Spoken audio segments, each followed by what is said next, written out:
Tunah kan kom tur Upa C Sangzuala hi kum somriat pani apum hlum to a Chaltlang Kohhran atanga Chaltlang South Kohhran indan khan min indanpuitu Kohhran Upa pathum te zinga ladam awmchhun ani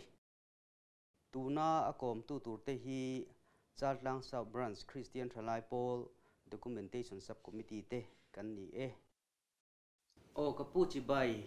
Chaltlang South Christian Thalai Paul Documentation Subcommittee ten chibai kan bu che a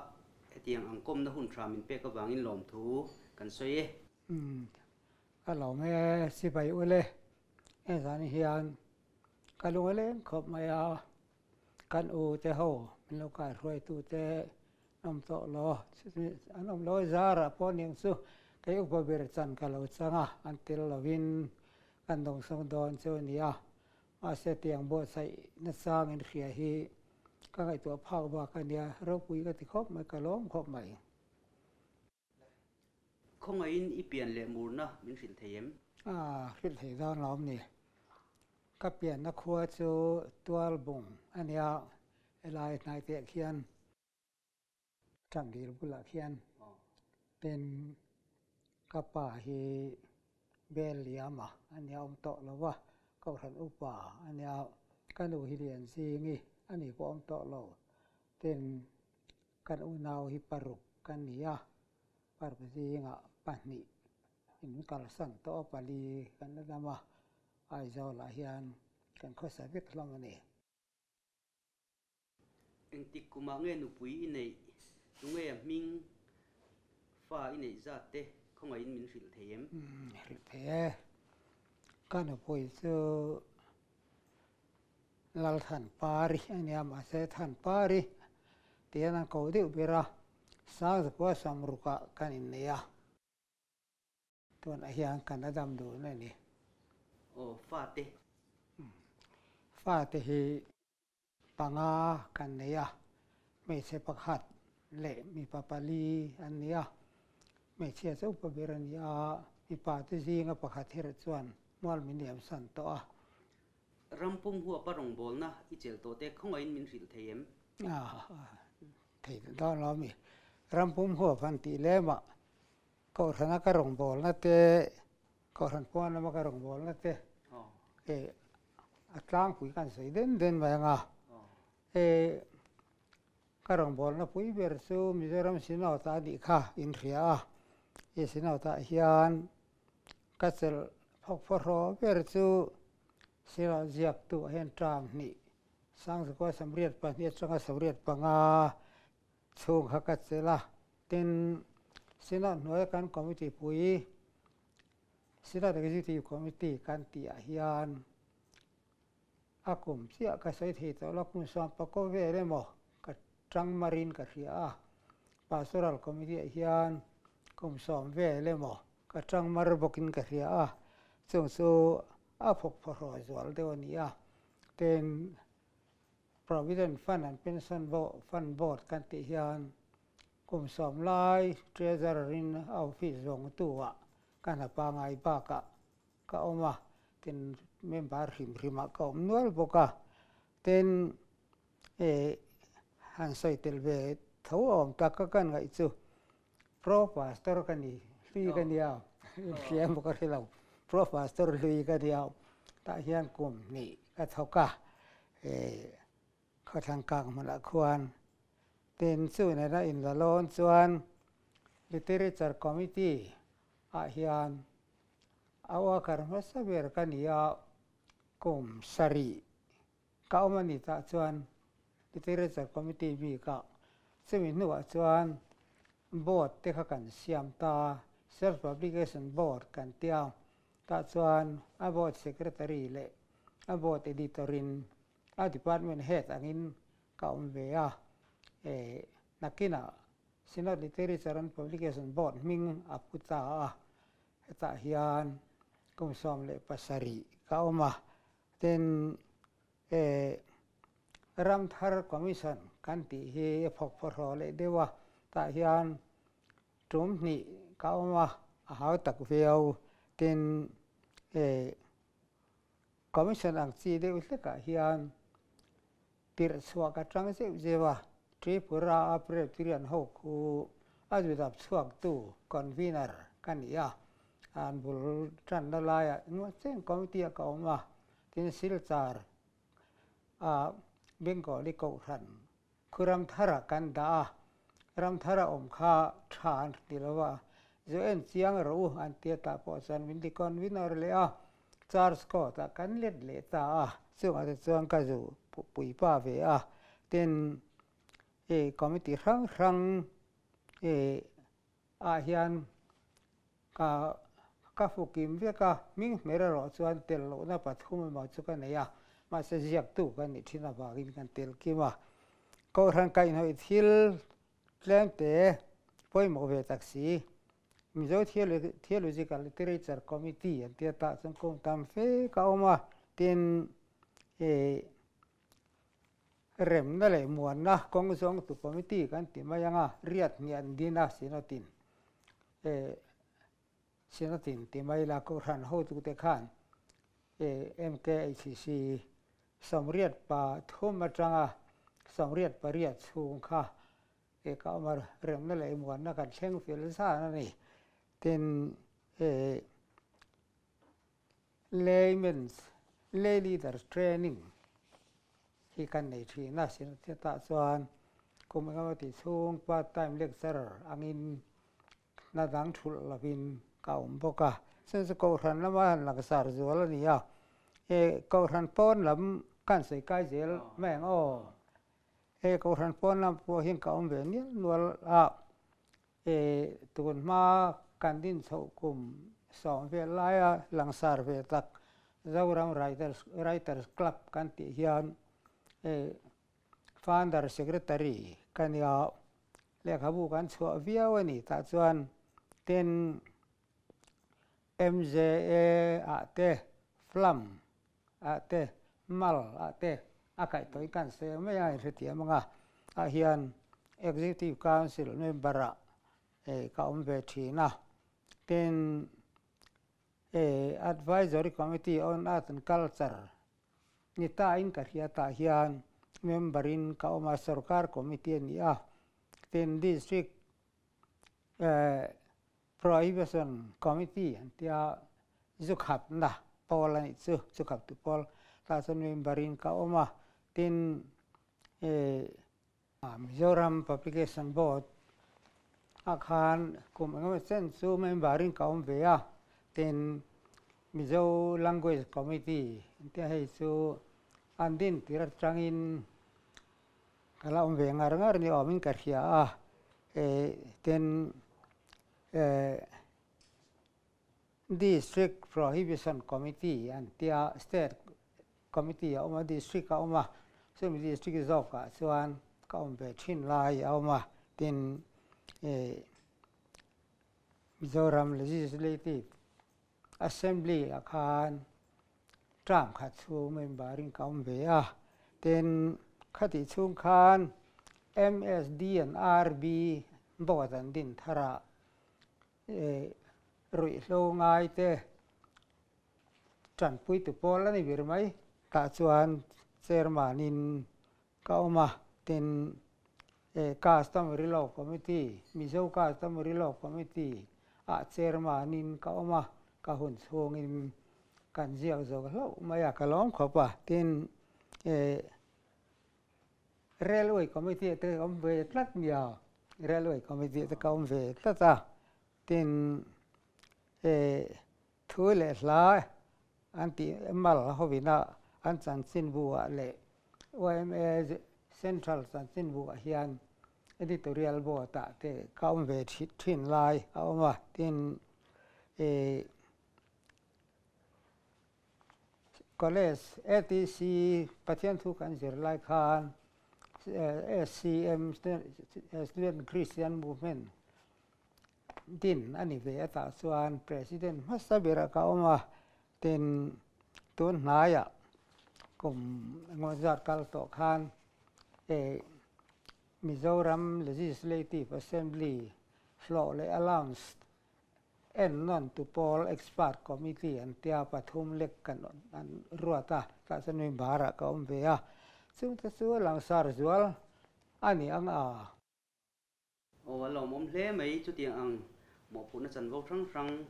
เจลโตกันเขาฉันกันในที่กันช่วงจีนวันในกันนี่เล่อันนี้เล่มิโซรามาฮิอันเบอร์นีน่าเอโมมาสเบอร์นีน่าเอโมเงี้ยอินในเต็มมินฟิลเทียมเบอร์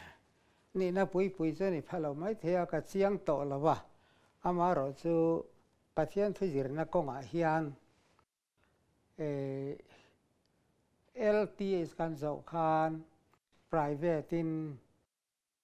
BTH ปัจจัยเราเที่ยวมั้งข้าขันพาลากติงาละวันนี้ถ้าตะกินเบยตุปังซิงลิงชุนกัจังsecond division กัดลิงสู้เกนี่มาแล้วมาเงยรำปุ่มมิโซรำชูงBTH มาสเวรกันนี่ไม่ยังไงโอ้จะกัดยาเต็นสมินหัวชวนบีดิจิรนักexternal อันนั้นห้องเล็กทุตาก็เบยเล่งาละอุปสุกัดลากเวลดีกรีกัดลากเวลแต่พอชวนมาสากันนี่ไม่ยังโอ้จุกัดยากันยังติกันนี่ฮันติเสียจุกังามเดว่าตินjournalism diploma ค่ะกันหาในมีระหว่างอินกบีบกะสุปอสุกำมาสักเล่มมาสักลูกว่าเสียทางน้ำโลนี่อ๋อฮัลโหลมุมเล่ไหมมาสักปันนี่ข้ารอสุกำมาสมัยมังเอโอกติอ๋อฮัลโหลมุมเล่อีไตมากนั่นเลยอินเปียกนัดชวนมุมเล่ไหมกูชันอุปาฮิอันเอ็งติกกุมัดทันเงอินีติเล่เอ็งติกกุมังเงเนมเงอินีติเล่คุย Presbyterian เงติคงไงมินฟิลเทียมฟิลเทียมิลทันกุมข้าสร้างกันตัวสัมสริปริยัตอันนี้สมิกุมเบกจวนมินออร์เดนข้าละเต็นมินออร์เดนตัวเล่Presbyterian อุปกันนี้นะจูมาร์ชัง Presbyterian อันนี้อ๋อหลวงพ่อChaltlang South Kohhran hi eng tia lo piang chok nge khong in min rin thayem sai thei chin su kan nei veng chu Chaltlang South te lai pui tlang te li veng te hang hi ke ni hun ve ka piang an ni an lo pian dan bul a background hi toy te kan so yanga sang khan zakwa samriat le pathum khan sinotin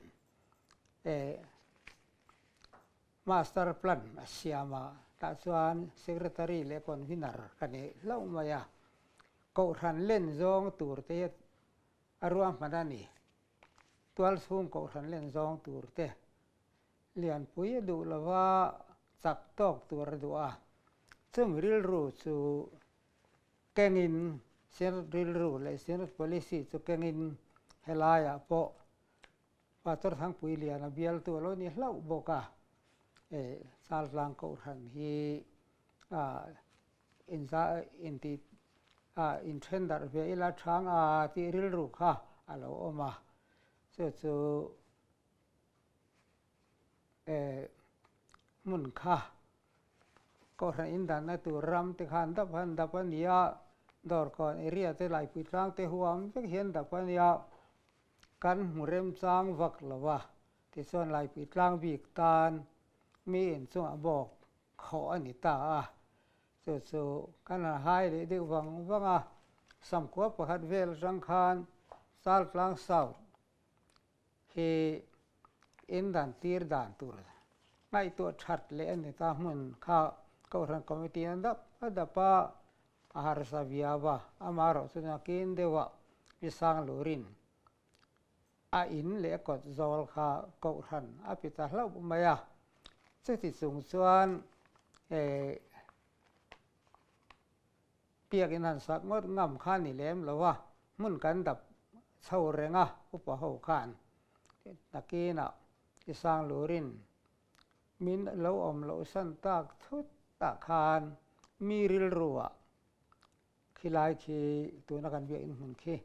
biak in hun tur me bil na alo om ta un sat rel chuk chuka กันสะสุกสุกะติส่วนกันสะสุกสุกโจค่ะกันรวยเลยสะสุกสุกมาอ่ะติส่วนก็รันตัวดิ้งอันนี้ชอบแต่ดิ้งไม่อันนี้ preaching station เละก็ฉันปุยตริงอาหลานอันนี้กุมค่าของไอ้มันถึงเทียมเนี่ยอันตากหม้อ preaching station นักการกุมค่าสางนี่เละปันนี่กุมสางนี่เละปันนี่อันนี้อ่ะจุลัยนี่สริยะกันว่าสันตุลามากันเป็นข้อมาส่วนจุลัยนี่สองปลียะสันเดสกุลมิวเซียกันจันนะที่ส่วนเขาทันพิจารณาเมลกันปัว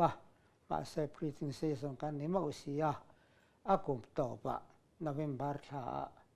Presbyterian Kohhran ปุยคลิ่งอ่ะสร้างที่ปัญหาเวียดส่วนมีเสียงตาดีคำเลยหลงว่าไหมเบียกอินลุงภูมิเลยเบียกอินหอนจุงจางของไอ้มันถึงเทียมเบียกอินหอนที่เกนี่ที่ลีอากาศด่านเฮียนหมักเตี้ยวเฮียนยาวKohhranกันดินได้หนัวเบียกอินกันสักได้หนัวกันรวยวังหนัว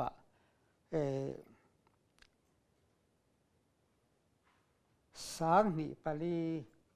ดิเซมบาร์นี่สมนี่ปริยัตคารกันเบียกอีกกันห้องซาฟันนี่กันสักโซได้หนูกันหลวงฟังนวลนี่จูมีหอนสักตัวจูจุติลายะกันโมเดเรเตอร์เรเวอเรนบาลสวางะอันนี้เบียกอินลุงภูมินี่แหละภูมิตัวของไอ้มันถึงเทียมคือเทียไอ้เจ้าเฮ็ดกันเสียงลุงกันภูมิมาเฮียนบันคุรเตปกันโซนี่บันคุรโซนี่ฮีสางนี่ประคัดอากาศนิรุกอันยาวที่ส่วนสางนี่ประคัดเซปเทมเบอร์นี่สองปลียาวลุงกันภูมิลุงเหมือนภูมิสักตัวลุงภูมิตัวสู่กันพาสตอร์จุติลายมีกันพาสตอร์เวรนอาร์ลัลทันโมจะค่ะอันนี้หลงว่าไหมก็ฉันโหดจุงจางที่เงี้ยหันสวยเจ้าดูเตนิมแล้วจะใส่กายละทางลงตีแรงตักเตปอมามุนข้าการหันไหลโดนะคอนทรัคตอร์ที่การโกเกียพิสางลุยอินเทียตุรคานการเทียดโจคานมุนไหลข้าการที่จะสู้ก็มุนการไหลโจส่วนสางนี่เลยปรุกโอกาสนี่สอบปรุกบันคุรกันโซนี่อันนัดล้างชั่วไม่ที่ส่วนบันคุรกันโซนัวให้กันใส่ดูไล่ตะกัจูสางนี่ปรุกเซปเทมเบอร์นี่สองปัญญาลุงข้ากันภูมิตา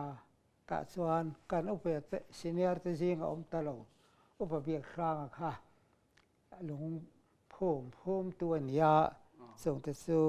เครียดเวทานปอยมาอินกัดยาเจ้าสางนี่ปรุกเซปเทมเบอร์ลุงกันภูมิสภาสางนี่เลยปัสริยาเบเทลเพรสเตอรี่กันเบียกอินันขัดเสียกุมขัดปอดลิงมังโลช่วงคานสักโจลวดเทสักโจง่ายคอนกรีตจนRCCจนหน้าอุรุกันยาวมารถสู่อุลุ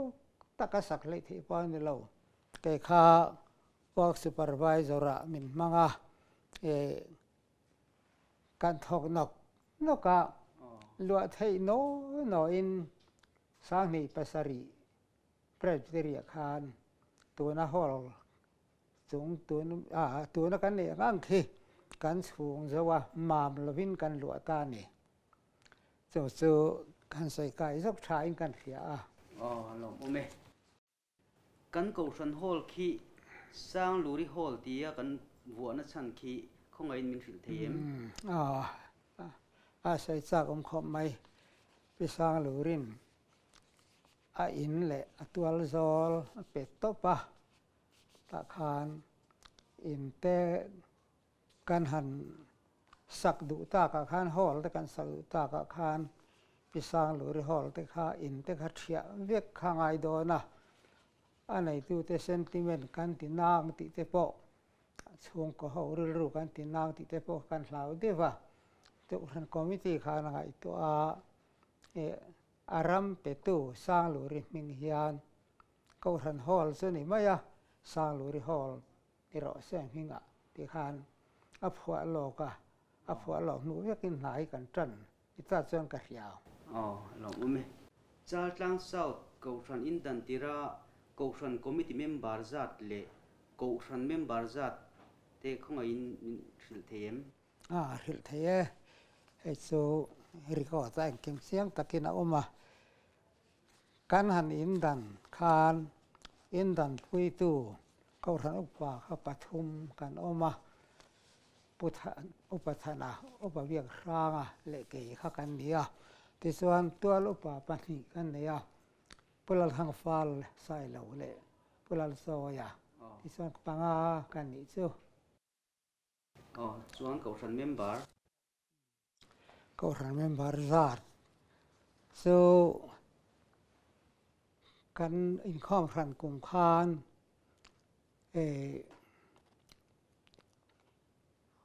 ด่านเจ้ากิมจะสริสังกัวปลีไล่กันนี่เต็นเมบาร์จงส่งข้าสังขันจะสำลีปริยัดกันนี่เต็นช่วงกว่า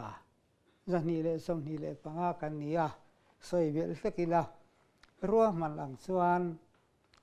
แห่งไอชันแห่งเดือดเล็กตัวริกันนี่อามาโรจูเวียงไล่ละมาคานเวียกินปุยลอยสลมาลุงเลงค่ะเมื่อจะต้นอมตากระฝังอินกันเที่ยงเลโดนหมกันเตียเสไหลปุยตลางลอยค่ะตัดกองบอร์ดอกก่อนตัดกองบอร์ไม่ว่าจะสมทุมไล่ข้ากันนี่เละจะเล่ามายาที่ส่วนเหตุจะเทียนบุลกันจันเทียนนี่Chaltlang South Kohhran hian Sunday School hi engtika nge ani hun ani masak bera kha hriathlawh ba ka rongbol tu engza nge kan nei ti kha ko ngai hriathlawh Sunday School hi chu Kohhran ni chia lawa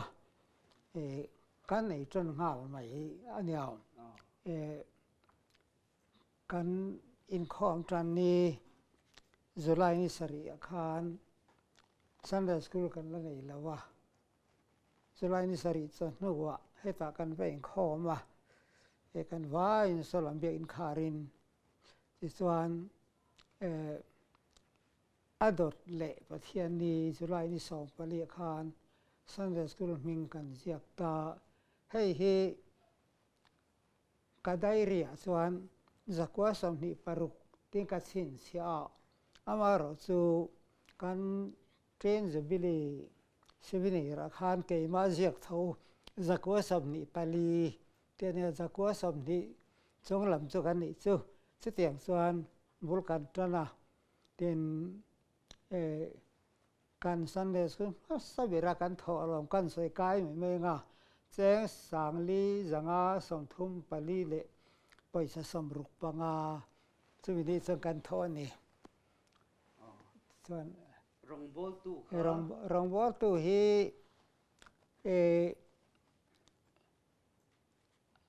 soi dik ther har fia bin karinga thorhil tu te kan chen sia bi ki som le pakwa an oma ten Sunday School zirti tu hi za som parukan oma za som thum panga lo ni ama ti chuan amaro chu KTP